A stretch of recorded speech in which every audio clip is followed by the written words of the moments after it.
लाहौर में सुबह सवेरे से बारिश का सिलसिला जारी है। सबसे ज्यादा बारिश ताजपुरा के इलाके में 315 मिलीमीटर रिकॉर्ड की गई।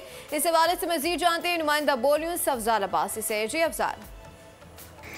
जी बिल्कुल, इस वक्त मैं मौजूद हूँ लाहौर के इलाके ताजपुरा में, जो आज होने वाली बारिश में सबसे ज़्यादा लाहौर का मुतासरा इलाका है। यहाँ पर 235 मिलीमीटर से ज़ायद बारिश रिकॉर्ड की गई है और यहाँ के इलाका मकीनों की सूरत हाल ये है कि तमाम के तमाम जो इलाका मकीन हैं वो अपने घरों में महसूर होकर रह चुके हैं। मेरे कैमरामैन जावेद अगर आपको दिखा सकें तो ये बिस्मिल्लाह पार्क है ताजपुरा की, जो मुकम्मल तौर पर पानी में डूब चुकी है। इस बहुत बुरी सूरत हाल है। अभी तक इंतज़ामिया की तरफ से कोई लोग आए नहीं यहाँ पर पानी निकालने। कोई सुबह से बारिश हो रही है, कोई इंतज़ामिया का बंदा इधर नहीं आया, किसी ने आके हाल नहीं लोगों का पूछा। कोई घर ऐसा नहीं है जिसके अंदर पानी नहीं गया।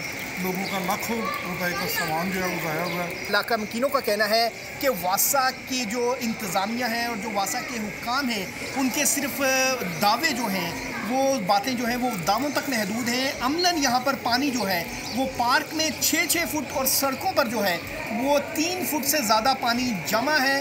लोगों की ज़िंदगी इस वक्त यहाँ पर बुरी तरह मुतासर हो चुकी है। सब्सक्राइब करें और बेल दबाएं ताकि कोई खबर रह न जाए।